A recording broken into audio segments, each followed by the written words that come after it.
ہوتی ہیں تو کھسیا کیوں جاتی ہے؟ اور اس کے بعد پھر کہا نہیں اب نہیں، اس لیے کہ 4 بیٹی لگاتار ہو گئی، اب 5ویں بھی بیٹی آ جائے گی، میں لوگوں کو منہ کیا دکھاؤں گی۔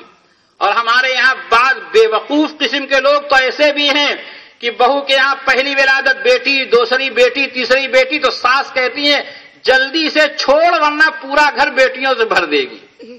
حالانکہ بیٹا اور بیٹی دونوں دینا یہ اللہ کا منصب ہے، اللہ کا اختیار ہے، بندے کا کوئی اختیار نہیں ہے۔ میرے بھائیوں اور بزرگوں، بس میں اپنے گفتگو کا اختتام کر رہا ہوں۔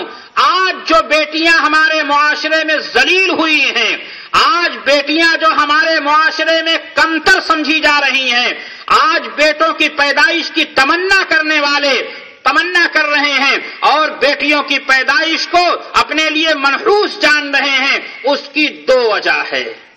یہ میری سمجھ سے اس کی 2 وجہ ہے۔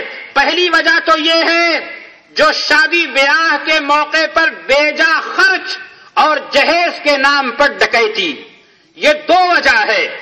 میرے بھائیوں اور بزرگوں، ایک بیٹی کے شادی کرنا کم میں ہم کرنے جاتے ہیں، تب بھی زیور کے نام پر 1 لاکھ روپیہ کم سے کم رکھیے، زیور کے نام پر 1 لاکھ روپیہ، جہیز کے نام پر 2 لاکھ روپیہ، باراتی کے نام پر اور کھانے کے نام پر 1 لاکھ 2 لاکھ روپیہ، 5-6 لاکھ روپے کا پھٹکا لگنا ہی لگنا ہے۔ تو وہ آدمی جو روز کنواں کھود کر پانی پی رہا ہے، 150 روپیہ کما کے گھر چلا رہا ہے، ایک بیٹی کی شادی کرنے جاتا ہے تو اس کا گھر بھی بک جاتا ہے، کھیت کھلیان بھی گروی رکھ دیا جاتا ہے۔ اس لیے وہ آدمی جانتا ہے کہ ایک بیٹی میں تو میں قلاش ہو جاؤں گا، اگر 3-4 بیٹیاں آ گئی تو میرا کیا ہوگا؟ میرے بھائیوں اور بزرگوں، یہیں پر میں ایک بات ضرور عرض کروں گا کہ اے بیٹوں کے باپ اور والدین، آپ سنیں، جس دن آپ بیٹے کا رشتہ لے کر کسی بیٹی والے کے گھر جاتے ہیں اور یہ کہتے ہیں میرے ساتھ 150 باراتی آئیں گے، آپ کو بہترین ان کی ضیافت کرنا ہے، بیٹی والا مرتا کیا نہ کرتا، بیٹی والا ہے وہ نہ چاہتے ہوئے بھی ہاں کہتا ہے، آپ بھی ہاں کہتے ہیں، ہم بھی ہاں کہتے ہیں۔ اللہ کے پیغمبر صلی اللہ علیہ وسلم نے بیان فرمایا کسی بھی آدمی کا مال لینا، کھانا، استعمال کرنا اس کی دل کی خوشی کے بغیر جائز نہیں ہے۔ وہ بیٹی کا باپ 150 باراتیوں کا انتظام کرتا ہے، آپ کے سامنے مچھلی فرائی بھی ہے، مرغ فرائی بھی ہے، چکن چلی بھی ہے، مٹن بھی ہے، کباب بھی ہے، آپ مستی لے کے کھا رہے ہیں۔ یاد رکھیے بیٹی کے باپ نے جب سے انتظام کرنا شروع کیا ہے وہ آپ کو برا بھلا کہتے ہوئے انتظام کر رہا ہے، دل سے نہیں کھلا رہا ہے، مجبور ہو کے کھلا رہا ہے، لہذا ہمارے لیے کھانا ہی جائز نہیں ہے، یہ حرام ہمارے لیے ہو جائے گا اگر وہ اندر سے کبیدہ ہو کر ہمیں اور آپ کو کھلا رہا ہے۔ اللہ کے پیغمبر صاف لفظوں میں بیان فرماتے ہیں بغیر طیب نفس کے، بغیر دل کی خوشی کے اگر کسی مسلمان کا مال لیا جاتا ہے اور استعمال کیا جاتا ہے تو وہ حلال نہیں ہے۔ یہی وجہ ہے کہ حضرت اقدس مولانا اشرف علی صاحب تھانوی نور اللہ مرقدہ مدارس اور مساجد کے چندے کے لیے اثر ڈالنے کو ناپسند کیا کرتے تھے کہ پردھان جی کو لے لیجئے تاکہ بجائے 50 روپے کے 500 روپیہ دے دیں گے، ہم جاتے 50 دیتے، پردھان صاحب گئے 500 دیا، یہ 450 روپیہ ہمارے لیے حلال نہیں ہوگا، دباؤ کی بنیاد پر اگر اس طرح چندے کیے جائیں گے۔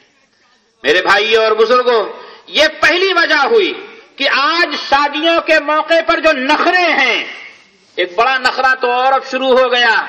حضور پاک علیہ الصلاۃ والسلام کا مبارک زمانہ ہے، شادیوں کا کوئی مسئلہ نہیں ہے، ایک بیٹی نہیں 10 بیٹیاں جنم لے لیں، شادی کا کوئی مسئلہ نہیں۔ ایک عورت آئی اللہ کے پیغمبر کی مجلس میں، یا رسول اللہ آپ مجھ سے نکاح فرما لیں، تو آپ نے فرمایا نہیں مجھے تو حاجت نہیں ہے۔ ایک بغل میں صحابی بیٹھے تھے، یا رسول اللہ مجھے ضرورت ہے، اگر یہ تیار ہو تو میں کر لوں، تو آپ نے پوچھا کہا کوئی بات نہیں مجھے بھی ضرورت ہے سہارے کی۔ آپ نے اسی مجلس میں نکاح پڑھ دیا اور کہا اپنی بیوی کو لے کے جاؤ۔ ایک صحابی آئے، ان کے کپڑے میں اور ہاتھ میں کچھ رنگ لگا ہوا ہے، وہ رنگ جو شادی کے ایام میں استعمال کیا جاتا تھا عرب میں، تو آپ نے فرمایا بھائی شادی کر لی؟ کہا یا رسول اللہ ابھی تو رات ہی میں نے شادی کی ہے اور آج پہلی رات میں نے گزاری ہے۔ اللہ کے پیغمبر مدینہ پاک میں موجود ہیں، صحابی شادی کر کے مجلس نبوی میں آ رہے ہیں، اللہ کے پیغمبر کو بھی اطلاع نہیں ہو پا رہی ہے۔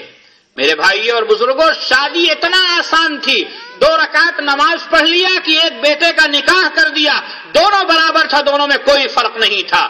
شادی نے ہمارے یہاں اتنا زیادہ سہولت پیدا کی ہے، اور شادیوں میں اللہ رب العالمین کی طرف سے اتنی آسانیاں ہیں، کچھ نہیں کرنا۔ حضرت مولانا نے اپنے بچے کو بلایا اور بیٹی کے باپ کو بلایا، 2-4 مسلمانوں کو بلایا، نماز کے بعد بیٹھایا، بیٹھ جائیے، کچھ لینا دینا نہیں۔ جو کپڑا پہن کے بچہ نماز پڑھنے آیا تھا اسی میں کہہ دیا، خطبہ پڑھا، میں نے اپنی بیٹی تیرے نکاح میں دے دیا، قبول کیا؟ ہاں میں نے قبول کیا، ہو گیا نکاح۔ نہ کو انگوٹھی پہنانے کی ضرورت ہے، نہ رومال ڈالنے کی ضرورت ہے، نہ مالا اور گاڑی سجانے کی ضرورت ہے، نہ بیٹی کے لیے زیور بنانے کی ضرورت ہے۔ ینعقد النکاح بالایجاب والقبول، نکاح منعقد ہو جاتا ہے ایجاب و قبول سے۔ میں نے فلاں کی دختر تیرے نکاح میں دی، تو نے قبول کیا؟ ہاں میں نے قبول کیا، مسلمانوں میں کے 2 گواہ موجود ہیں، نکاح ہو جائے گا۔ اتنا آسان کیا تھا شریعت نے، ہم نے کتنا مشکل کیا۔ پوری زندگی کمانے کا مقصد ہمارے یہاں یہ ہے کہ ایک مکان بن جائے اور بیٹے بیٹیوں کی شادی کر دی جائے، بس یہ مقصد ہماری زندگی کا بن کے رہ گیا ہے۔ نتیجہ یہ ہوا کہ ہماری زندگیاں برباد ہو رہی ہیں۔ اور دوسری خرابی کیا ہے؟ لہذا میرے بھائیوں اور بزرگوں، ہمارے پاس اگر بیٹے ہیں تو ہم بغیر جہیز کے نکاح کرنے کا پروگرام بنائیں۔ لیکن میں نوجوانوں سے نہیں کہوں گا کہ آپ جوش میں آ کے اپنے گھر میں کہہ دیں کہ نہیں بغیر جہیز کے میں نکاح کروں گا۔ آپ کہیے اپنے اماں ابا کو آسانی سے آمادہ کیجئے، اڑیے گا نہیں، ورنہ ہوگا کیا؟ آپ اڑ جائیں گے اور آپ کی بیوی بغیر جہیز کے گھر میں آئے گی تو آپ کے گھر کی اور عورتیں جو بڑی بوڑھی ہیں وہ تانے ماریں گے، کچھ لئیبے نہیں کی اپنے گھر سے، یہ خالی ہاتھ چلی آئیں، اماں ابا نے ایسا ہی بھیج دیا۔ آپ نہیں، میں ذمہ داروں سے کہہ رہا ہوں، آپ اپنے بیٹے کی شادی کرنے جا رہے ہیں، اللہ نے آپ کو دیا ہے، فرنیچر آپ بنوائیں، اس کا بیڈ آپ بنوائیں اگر طاقت ہے، نہیں تو کوئی ضرورت نہیں ہے۔ زمین پر ہم سوئیں گے، زمین پر اپنی بیوی کو سلائیں گے، ہم ٹوٹی کھاٹ پر لیٹیں گے، ہماری بیوی ٹوٹی کھاٹ پر لیٹے گی، ہم دال روٹی کھائیں گے، دال روٹی کھلائیں گے میرے بھائیوں اور بزرگوں، مگر شریعت کا حکم توڑیں گے نہیں۔ اگر ہمارے والدین یہ طے کر لیتے ہیں انشاءاللہ بیٹیوں کی قیمت آدھی بڑھ جائے گی، اور آدھی اور کیسے بڑھ جائے گی؟ ایک خرابی ہمارے یہاں اور ہے، وہ کیا؟ وہ ہے اپنی بیٹیوں کو یا اپنی بہنوں کو جائیداد میں حصہ نہ دینا۔ بڑے اچھے اچھے گھرانے، کہنے کو مولانا صاحب ہیں، کہنے کو مفتی صاحب ہیں، کہنے کو علامہ صاحب ہیں، کہنے کو ڈاکٹر صاحب ہیں، انجینئر صاحب ہیں، وکیل صاحب